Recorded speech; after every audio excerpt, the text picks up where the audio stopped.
What would you do if you found yourself leading an army of only 300 men, facing an enemy force so large that it looked like certain defeat? Would you fight, or would you retreat? In the world of battle, size matters, right? But what if I told you that in one of the greatest stories of faith in the Bible, God used a tiny army to defeat a massive, overwhelming enemy? This is the story of Gideon and his 300 warriors, how God showed that victory doesn't depend on numbers, strength, or military might, but on trusting in Him and His plan. This isn't just another Bible story. This is a story of strategy, faith, and divine intervention that will leave you questioning everything you thought you knew about strength and victory. Because sometimes it takes just a small group of people fully committed to God to change the world. Gideon's story isn't just ancient history. It's a timeless reminder of the power of trusting in God's plan, no matter how impossible it seems. The time is the period of the Judges, a dark and chaotic era in Israel's history. The Israelites are oppressed by the Midianites, an enemy so fierce and numerous that their presence has nearly crushed the spirit of the Israelites. The Midianites swarm over the land, destroying crops, stealing livestock, and leaving the people of Israel hiding in caves, too afraid to even show their faces.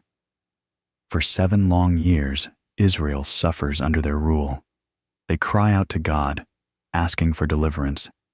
And then, into this desperate situation, God calls a man named Gideon. Gideon, a humble farmer, is not what you would expect to lead an army. In fact, when God first calls him, he is hiding, threshing wheat in a winepress, trying to avoid the Midianites. But God sees something in him. Gideon's story begins with fear and doubt, yet it ends with an overwhelming victory, one that will change the history of Israel forever. God's call to Gideon is anything but conventional. In Judges 6, we find Gideon questioning God. He doesn't understand why Israel is suffering and wonders why God hasn't intervened sooner.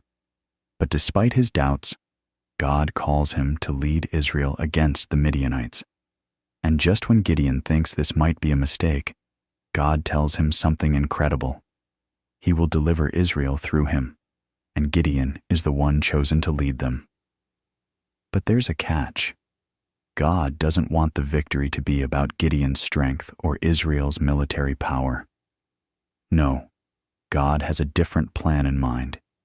He knows that if Gideon and Israel win through their own strength, they'll think it was their own doing. So, God decides to strip away all human boasting and pride. He begins by reducing Gideon's army. Gideon starts with 32,000 men, a sizable force, but not nearly enough to defeat the 135,000-strong Midianite army. But God tells Gideon that his army is too large. If you win with this army, the Israelites will boast that they did it by their own strength, God says. So, God instructs Gideon to tell any fearful soldier to leave, and just like that, 22,000 men walk away. Gideon is left with 10,000 men. But God isn't done yet. He looks at the remaining 10,000 soldiers and tells Gideon it's still too many. The army must be further reduced. So, God instructs Gideon to take the men to a stream and have them drink. Those who lap the water like dogs, by bringing the water to their mouths with their hands, are chosen. The rest are sent home. And with that, Gideon is left with just 300 men, 300 against 135,000 Midianites. At this point, you can imagine Gideon's heart sinking. 300 against 135,000? It sounds impossible. It sounds like certain death. But God speaks again, telling Gideon that if he is still afraid, he can go down into the Midianite camp and hear what they are saying. So, Gideon and his servant slip into the camp of the Midianites at night. They overhear 2 soldiers talking about a dream. one in which a loaf of barley bread rolls into the camp and knocks down a tent. The other soldier interprets the dream, saying that it means God has given the Midianites into Gideon's hands. When Gideon hears this, his faith is renewed. God has already begun to work in the hearts of the enemy. Gideon returns to his small army, ready to carry out the plan God has given him. God instructs Gideon to divide the 300 men into 3 groups and arm them with trumpets, empty jars, and torches. These are not traditional weapons of war, but God's plan is unconventional. At night, the 300 men surround the Midianite camp, and on Gideon's signal, they blow their trumpets, break the jars, and hold up their torches. The sound of the trumpets and the sudden appearance of lights surrounding the camp cause panic among the Midianites. In the confusion, the Midianite soldiers turn on each other, killing one another in a chaotic battle. The 300 men, armed with nothing but faith, trumpets, jars, and torches, win a victory that seems impossible. The Midianite army is defeated, and Israel is delivered from oppression. This victory doesn't just mark the salvation of Israel. It marks a key moment in Israel's history, a moment when God made it clear that victory does not depend on human strength or numbers. It depends on trusting in God's plan, no matter how unconventional or impossible it may seem. Gideon's 300 men didn't win because they were the strongest. They won because they were obedient to God's instructions, even when those instructions didn't make sense. Gideon's story is a reminder that God often works through the weak and the small to accomplish great things.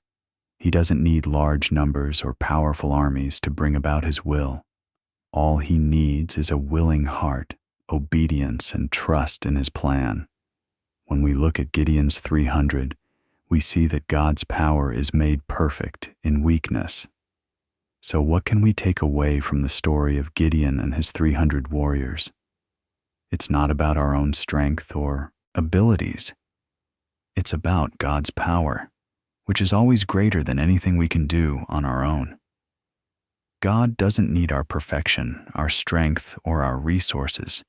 He only needs our obedience and our faith. When you find yourself facing an overwhelming situation, when the odds are stacked against you, remember Gideon. God doesn't need an army of thousands to accomplish his purposes.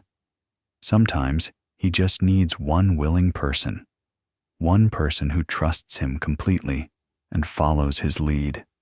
The victory is never about the numbers. It's always about the God who stands with you.